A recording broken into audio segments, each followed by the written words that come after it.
first time we've actually delivered this particular theme. So I'm delighted to be here today to talk to you about the technical masterclass and obviously talking to the underlying themes of Dubber Unified Core Recording and Voice AI. My name is Theo Tida. I'm the Regional VP for Sales for Dubber across the Asia Pacific region. And in a moment, I'm going to be handing over to Shrikant, who is our Senior Solutions Architect, to take you through the majority of today's session.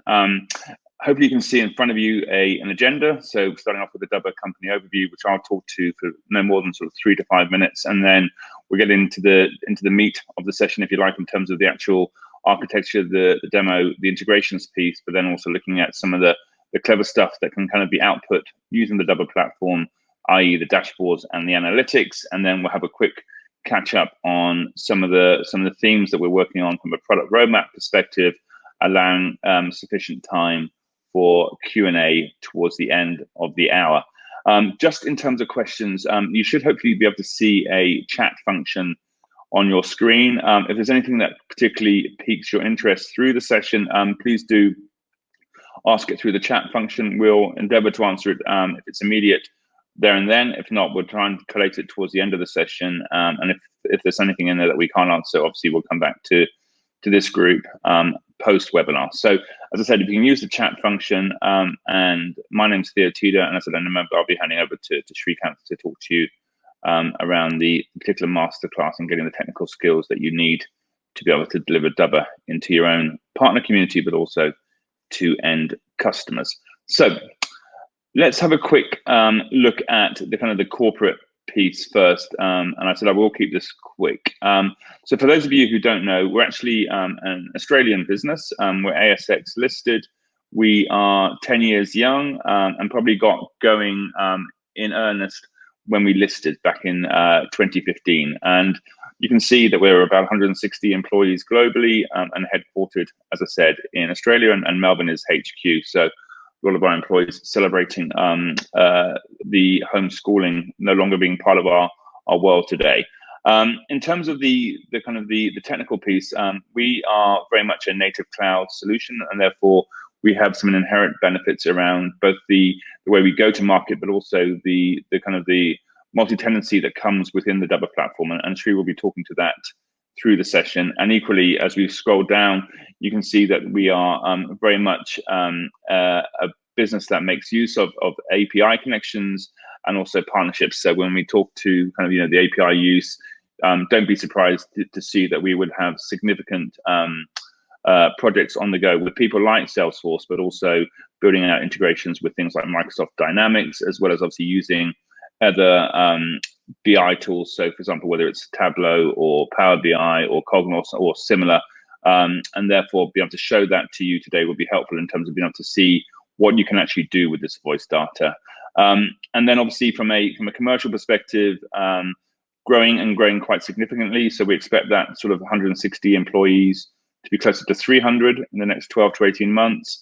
And we are very much partner-centric, both in terms of partners who provide solutions to their customers around particular UC platforms. So whether it's, for example, a Cisco WebEx or a Microsoft Teams or a Zoom type platform, but also integrated very closely with the service provider community. So there's about 600 or so tier 1 and tier 2 service providers globally, and we're connected in with about a third of those. And it's very much part of our DNA when we talk to tier 1 and tier 2 service providers, both to support them in network, but then also support them as they go through their own delivery with their own UC offerings. So that's a little bit about who we are. In terms of the why piece, and again, I won't steal any of Shree's significant thunder in this space, but I guess a couple of headlines here. As I said on the previous slide, the cloud native is important. It gives us that unlimited scale and that multi-tenancy where there is obviously no hardware and obviously anything like that, but it's a true SaaS-based model, and therefore that low monthly exposure from a subscription piece is really quite profound. And then obviously, as most businesses would expect, the ability to deploy in a click is really quite important as we go to market. And what we're seeing is the expectation there, but also our ability to deliver just-in-time core recording same day to customers is quite transformative in this space. And then as we kind of tease out some of the stuff that Sri is going to talk to, this concept of full call recording, so the 100% compliance recording across multiple different devices, multiple different locations. And as we kind of navigate the kind of the post-COVID, but also through COVID type environments, helping employers and employees navigate the hybrid working environment. So both working in office, but also in branch, for example, or at home. And therefore, how do we deal with those multiple locations across multiple different types of devices is really quite important when we come to talking about recording 100% of those calls and this concept of unified call recording. And I'll leave the AI insights and the integration recordings with applications piece to Sri's session in a minute. I think just one or two last slides for me really quickly. This is an interesting stat. So we know that 80% of crucial customer conversations and interactions are voice augmented. And what that really means is when you look at mid-market and enterprises, and I would include government in this, a lot of them would have a reasonably well-defined and quite coherent omni-channel perspective in terms of how they kind of release content and manage their customer base across those channels. What you often find is that where there's a degree of complexity, often voice becomes involved in that conversation, and therefore we know that when it becomes important and it's crucial, it's a crucial conversation, that often it's a voice conversation, and that then gets augmented with a digital channel, and therefore that stands true, and that stands true across multiple different verticals. And the second part is it doesn't happen very often, as in only about 10% of those crucial conversations actually get captured, and therefore the richness of that voice data tends to get lost, and it's lost because of the kind of the traditional focus on contact center, but also it's lost because to the earlier point, people now work in a hybrid environment, and therefore they're not in a contact center. They need to work from home. They need to work in multiple different locations, and therefore the ability to capture those calls across those multiple different types of devices, what we call unified call recording, becomes more and more pressing, both in terms of as a business assurance tool, but also as a business intelligence tool. So last slide from me before I hand over to Shrikant.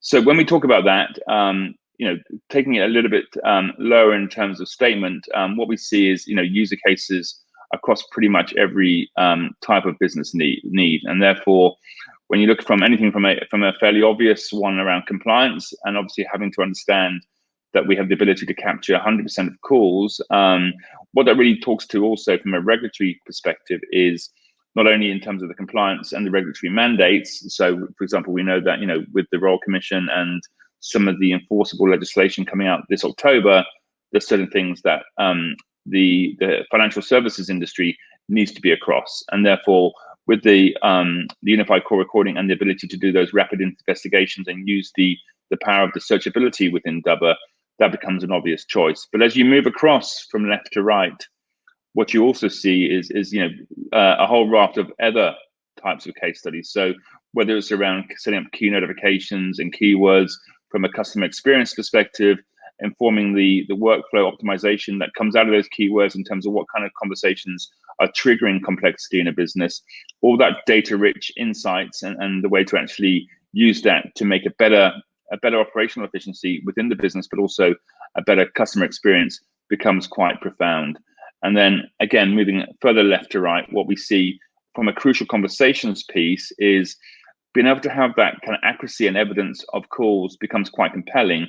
But then also what it means is that if there is a customer issue or a customer dispute, because it's searchable, it's immediate, you can use the notifications, the issue is addressed immediately. And therefore, from a customer retention team or from a customer success perspective, you're on it same day. You're actually kind of leading the conversation as opposed to reacting in 10 days, 12 days when you get that complaint come through the inbox. And therefore, that kind of proactivity is also a reasonably strong area where that customer experience suddenly highlights what can be done with the call recording voice data.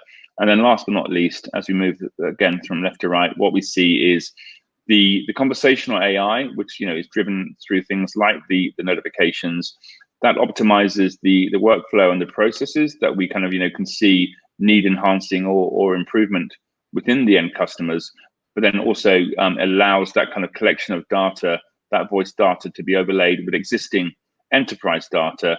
And then you can actually start doing some quite clever enterprise analysis using some of the existing data, augmenting it with the new structured voice data, and start understanding more both in terms of your whole of business activity, but also where the business is, highlights, lowlights in terms of performance. And then again, from a single pane of glass perspective, you can start integrating that kind of activity both into a BI tool, but also from an operational efficiency perspective, integrated into things like CRM to improve the data quality. So, spoken quite quickly, but I am very conscious I want to give the majority of today's show to Shrikant. So I'll stop there. I'll come back to you at the end of today's session. We'll facilitate the Q&A towards the end. But as for now, I'll go on mute and I'll hand over to Shri. Thank you. Sri Walsam, and I'll be your host for this session. Right, so in this session, we will talk about the double architecture, the double portal, the Salesforce integration, and towards the end, we'll close it out with the analytics and dashboarding. So let's talk about the double architecture. So what do you see on the screen? So basically, the center stage is a double platform, which basically runs on AWS. So, we basically mirror every region of AWS that's out there. So we're talking about 13 regions of presence. But the most interesting bit is basically the left side of the architecture, where you can see a lot of UCaaS providers over there. So we have all the Magic Quadrant leaders over there. So we have Cisco, as in like Cisco WebEx calling or Cisco CUCM. We have Microsoft Teams, we have Zoom and RingCentral and Vocus, which is an Australian provider. And at the bottom, you can also see telco operators here in Australia. So we have active, mobile voice recording capabilities within the Telstra network, and also we'll be live on Optus by the end of October, right?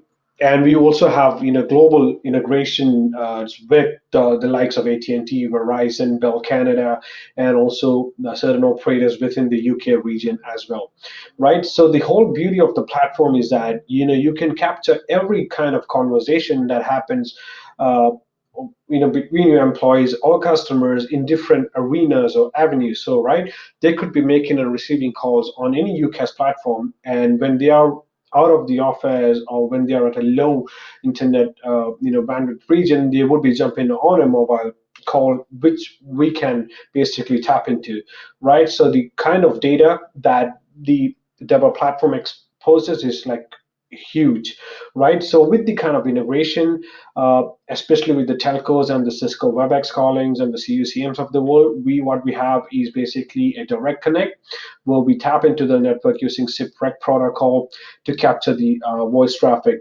But with the products like Zoom or Microsoft Teams or RingCentral, what we have is an API integration where we capture the data from their media servers using the APIs, and all of this data goes to the global architecture of Double, where we use S3 elements for every aspect. So as you can see, we use S3 for storage. We use Amazon Aurora DB for database and caching, and we also have a strategic relationship with IBM, wherein we leverage the IBM Watson engine for speech-to-text transcription and AI insights.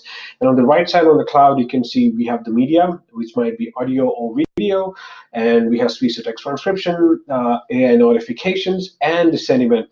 And all of this information would be exposed to the Double users via web browser, mobile app, which is basically used for search and replay, and the REST API. So REST APIs provide a unique avenue wherein you would be able to manage the entire platform using APIs, right? And also export all aspects of your data using the APIs and integrated with a third-party app like Power BI or Tableau for visualization, maybe with Salesforce or Microsoft Dynamics to create employee insights, right? So the possibilities of leveraging voice data is huge. Right, so let's go to the next aspect, which is basically the Double region. So as you can see, we basically mirror every region that AWS has presence in. So we're talking about, so whatever regions you have, you can see on the screen with the red underline. So that's the regions that we have active integrations of now.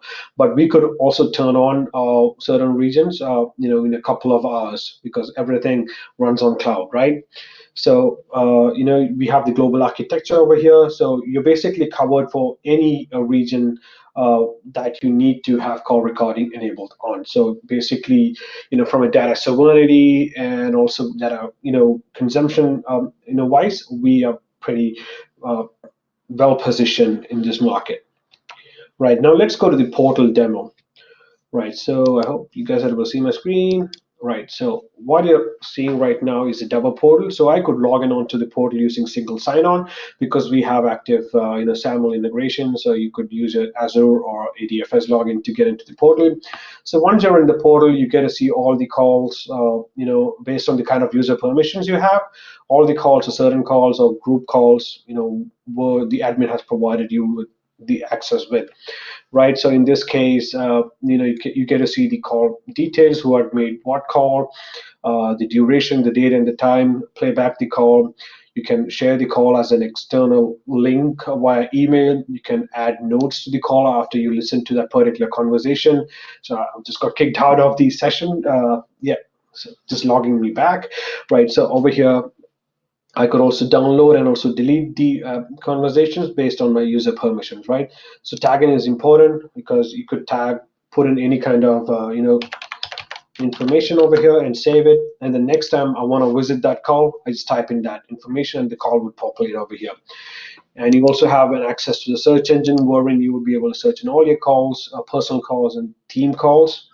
You could search, filter by recordings or voicemails, by different monitored users, query using tags and also speech to text transcription, and also date range searches. So date range searches are unique because with the double platform you have unlimited storage because we use S3 and S3 storage isn't that expensive, right? So if you're a customer with double for like 25 or 50 years, we would still have the data online. Nothing is archived to Glacier, right? So if you want to pull up that data, you put in the details and the call would immediately populate on the portal, right? So coming back to the portal, on the calls over here, if you on certain calls, you would be able to see a book icon and also an emoji icon, which depicts that the calls have the AI turned on, right? And what it means, like, if you were to click on this particular icon, it directs me to a different page where I'm still able to play back the call, but I also get to see the overall sentiment, the 7 emotions, and the speech to text transcription.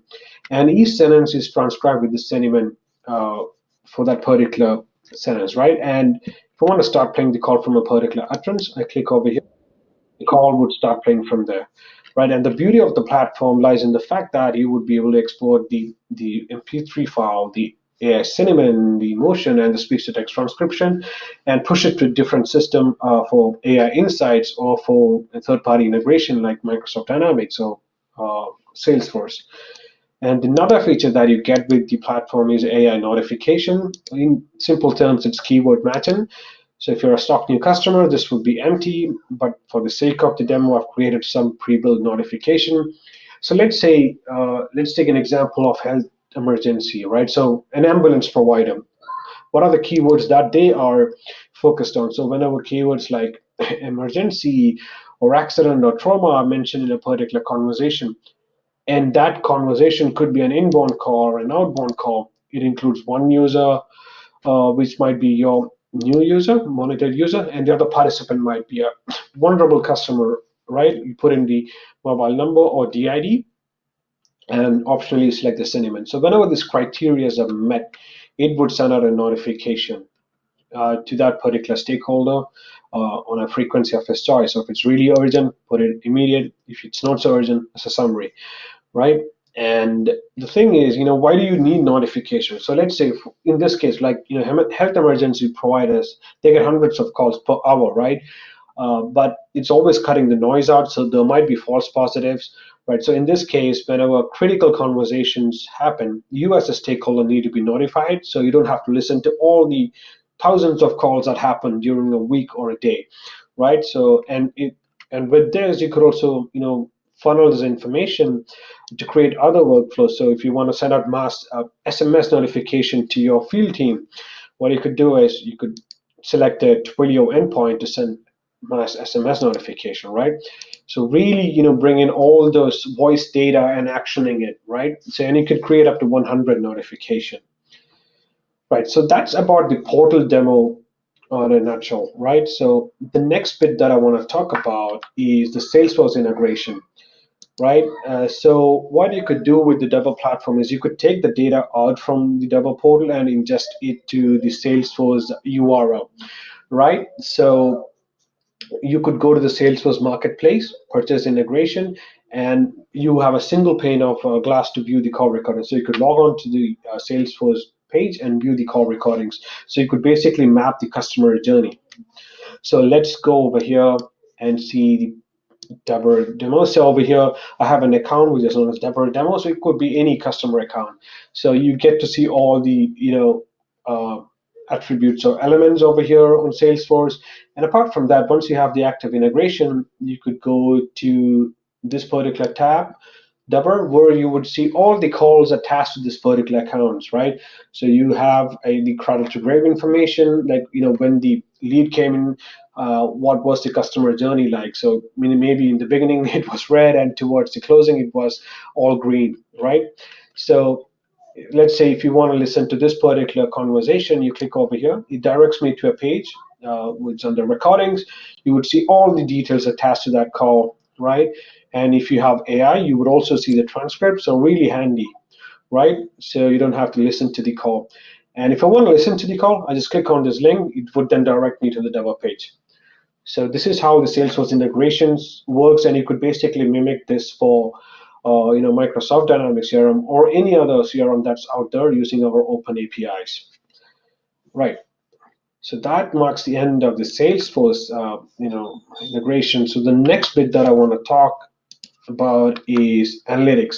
So we have spoken about or talked about basically capturing different kind of data, mobile voice recording, UCAS, right? The other bit is how do you make sense of all this data, right? So with the basic call recording and the AI license, you have an option to export the data as a CSV file and then ingest it to any analytics. So that tool might be Power BI, Tableau, or Cognos, right?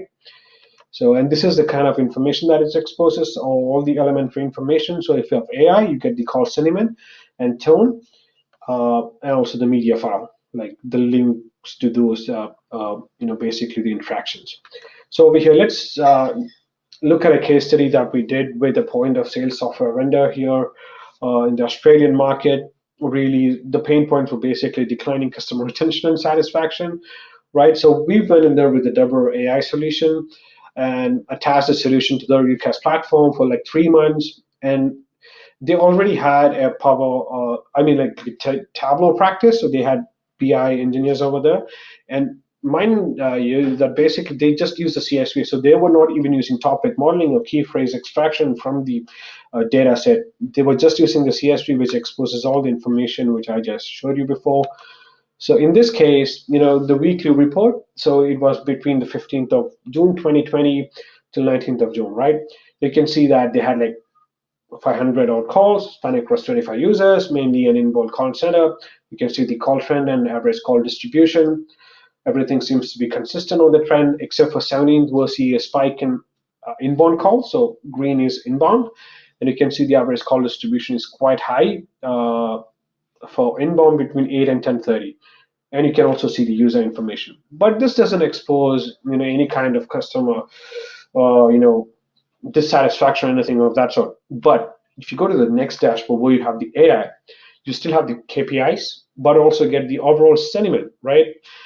So in this case, if you see the daily sentiment, everything is consistent except for 17. We'll see a spike in negative sentiment, so red being negative. And if you see the average sentiment distribution, it's primarily dominated by neutral, which is yellow, and by negative sentiment, right? And the overall sentiment looks good. Average sentiment for inbound call doesn't look good. And if you see the emotional trend, everything is on the north side, like you can see anger, fear, and sadness. So now you have 2 bits of info. You had more calls on 17, and most of those calls were negative. So if you go to the final dashboard, just filter it down to 17, and you get to see the better picture over here. So what it validates is basically you have like 166 calls.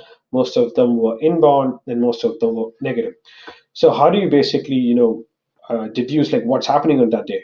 you listen to the call and see the transcription, right? So over here, you go to the call detail table, you click on playback call, which then directs you to the demo page. And over here, I'm not even listening to the call. I'm just going through the transcription and the sentiment. So it's really bad. Whatever the metrics are really bad over here. And you can see that most of the data is hashed, right? So over here, you can see the transcription, the unhashed region. So you can see that the customers are complaining that the point of sales machines are getting continuously restarted, right? And they're tired of this happening for a second time in a month, and they want to start looking for another vendor. So customer in this case are basically business owners. So whenever they're trying to take payments from their end customers, the POS machines doesn't work. If the end users are trying to make an online purchase, it's just not working because the platform isn't able to keep up. And it's happening quite frequently. So it's happening for a second time in a month for this particular duration. So when we went and listened to the other calls or saw the transcription, we identified the issues, the root cause. So in this case, we know the reason for the decline in loyalty because you're providing inferior service and product, and you have identified what's happening within your organization. Because what was happening was the DevOps guys at the back end, they used to apply patches on the SaaS application without due diligence. So they were not doing proper testing, and whenever these patches were applied, it wasn't able to keep up with the volume of transaction, right? So now you have an avenue to improve that testing regime, right? So the next time you deploy, properly test it and have all the markers in place.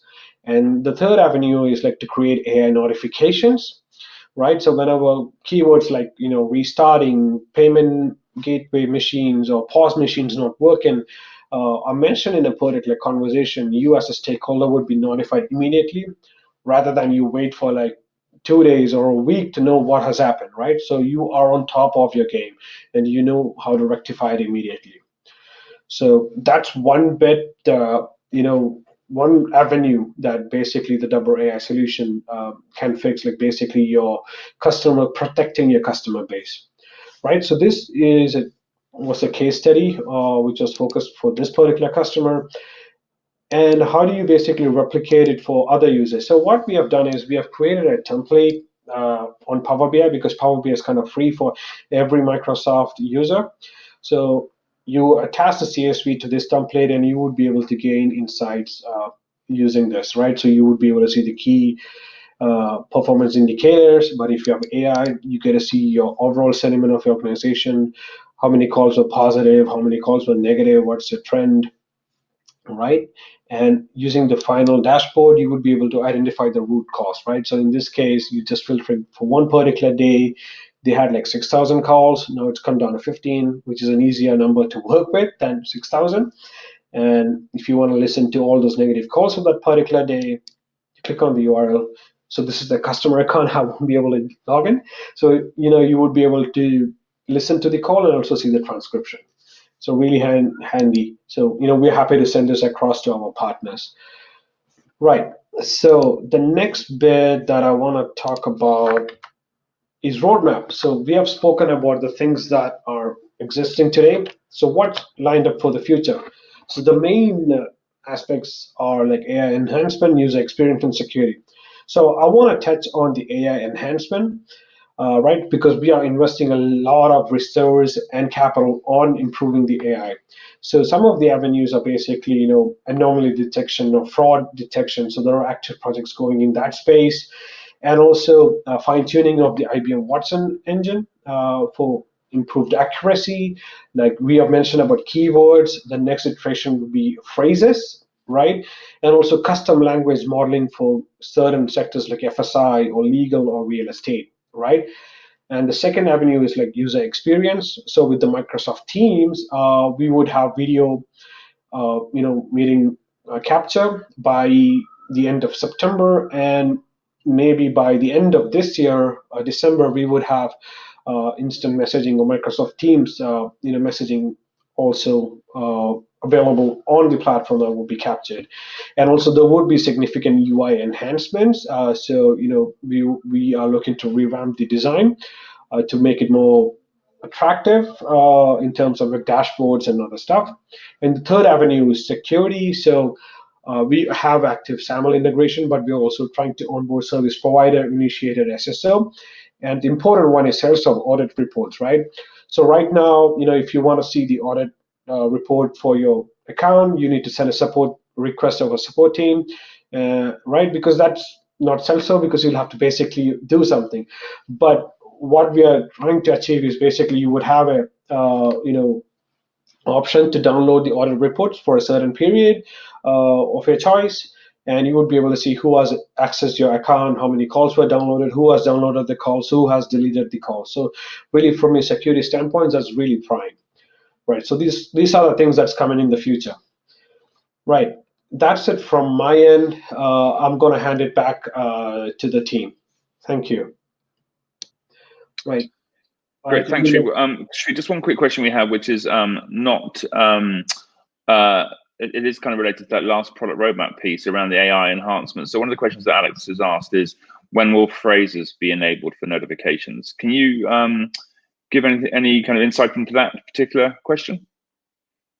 So let me answer that question for you. So so one of the questions there around phrases. So we are looking, and we do actually have some proof of concept dashboards where we've been looking at some of the power of things like the AI technologies within Azure that allows us to do phrase matching on top of the existing AI that comes out of the Double solution, and therefore one of the ways we're kind of adding value in the Microsoft community, which is one of our growing areas of practice, is around using the Azure analytics to do the phrase matching on top of the existing out-of-the-box keyword notifications that get supported today. So that's probably the most obvious way of doing it. The other part, which is part of the product roadmap, and then this is what Sri was talking about in terms of the AI enhancements, is we have a number of kind of enhancements around that, and of which phrase matching is clearly one of them. And we're actually looking at that both in terms of general phrase matching, but then also looking at it from a masking of keywords, and therefore looking at it from a FSI perspective. So where you're looking at keywords that get mentioned, both from a regulatory perspective, but also looking at it from a fraud detection perspective. And we would expect that to be in market towards the latter half of this year. So that answers that question, hopefully. In terms of the other questions, I think we also have some questions here. So Jeff has asked the question: if a call comes in to a queue, using Cisco WebEx calling as an example, if an agent in a queue decides to transfer the call to another internal user, does the recording stop there? If the internal user also has a double recording license, is there a way to stitch the conversations back together? So in terms of answering that question, one of the things I would say is, if they both have call recording licenses, then they both get recorded. And what typically gets happened in terms of the call traffic is that the metadata gets connected across both calls, and therefore you do see the two traffic lines come through in this particular instance. Obviously, if the second person in that forwarded scenario doesn't have a call recording license, then that call would not be recorded. Sri, can you hear? Are you back? I can, yeah. So okay. So I'm just answering Jeff's questions there around the WebEx calling example. Do you want to add something to that? Or? Yeah, so with the WebEx calling, it's basically per user based. So I think the question was mainly around the call queues. So if that particular user is part of that queue, we would absolutely record that call. Right. So and if that gets forwarded to someone who has both the recording license, does that also capture as a separate line, or is that captured under the same call? So it would be part of the same interaction, but it would be a different file. So if you go to the metadata field within the DABA, you would see the same call ID, but it would be seen as a separate call recording. So if you want to stitch those call interactions, you just put in the metadata ID, the call ID, and it would just show up all the interactions with that. Okay, great. And as you kind of jumped on and off, Sri, there was a question by Alex, which I tried to answer, which was around phrase matching within notifications. I did talk about some of the stuff that you've done and the business has done around prototyping that within Azure and using the AI solution there.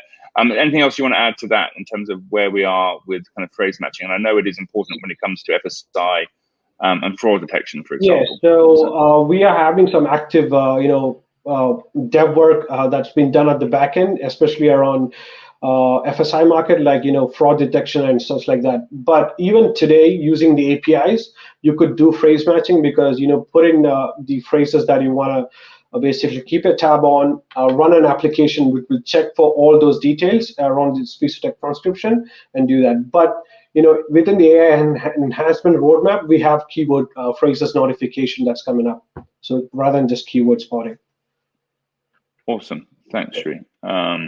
I think we've answered that question there. I have a question around data. So where is the data for the Australian customer held? Does it change rather based on what platform double call recording is used on? For example, Broadworks versus Teams versus Zoom. Yeah, so good question. So all the data resides in the region of capture. So let's say you have an Australian customer, all the data would reside within the Sydney AWS region. So we're talking about data in between Sydney, Melbourne, or Perth. And everything is encrypted using AES-256-bit encryption keys. But for Cisco WebEx calling, you have instances in Japan and Australia. So if it's an Australian Cisco WebEx calling customer, it would stay within the Australian region. But if it's like a Cisco WebEx calling Japanese user, it would stay within the Japanese realm. And even that's the case for even Singapore users. I think Cisco is coming up with a POP in Singapore, maybe by October, and we will revisit that, maybe to host a Singapore region of Cisco WebEx calling. Yeah, perfect. I hear that obviously Dubber as a business, and hopefully you got a flavor of it today in terms of some of the stuff we're working on, both in product roadmap, but also some of the stuff that's available today, both in terms of integrations, but also the richness of that analytics and where we can help partners and their end customers solve fundamental challenges of complexity, but also positive challenges around improving their customer experience, and obviously dealing with the complexity of people, as I said at the beginning, working from multiple different environments. In terms of offices, obviously, we have our 3 regions. So myself and Sri, you can see our details there. So do please reach out to us separately if you don't already know us. And as we move into a more normalized world, hopefully we might even be able to entertain you in our offices, whether they're in Australia, US, or the UK.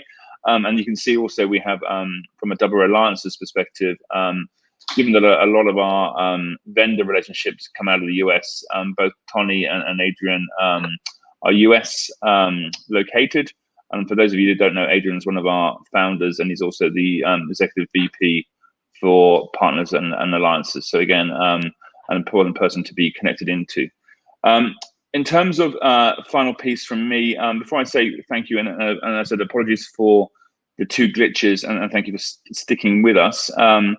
The only other thing I would say is we are getting more and more support from partners in terms of asking for not only RFP support in terms of pricing, but also to enable them in terms of their ability to use that voice data and get it into the hands of their own SEs, the kind of the practices of solutions providers, but then also to help with actually setting up and onboarding end customers as they go from a kind of a notional call recording connection to a voice AI enabled conversational AI, to what we said earlier around actually looking at that to enhance process performance before they get into that kind of big world of data analysis and overlaying the call data with enterprise data.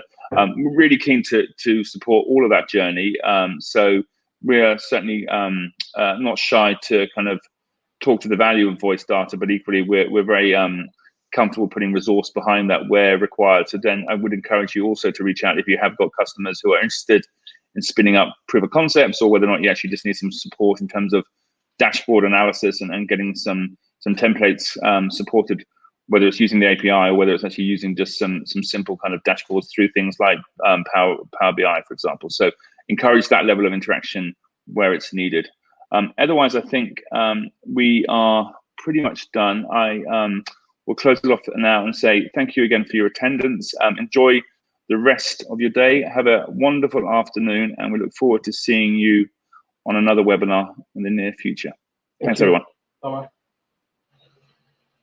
Thank you.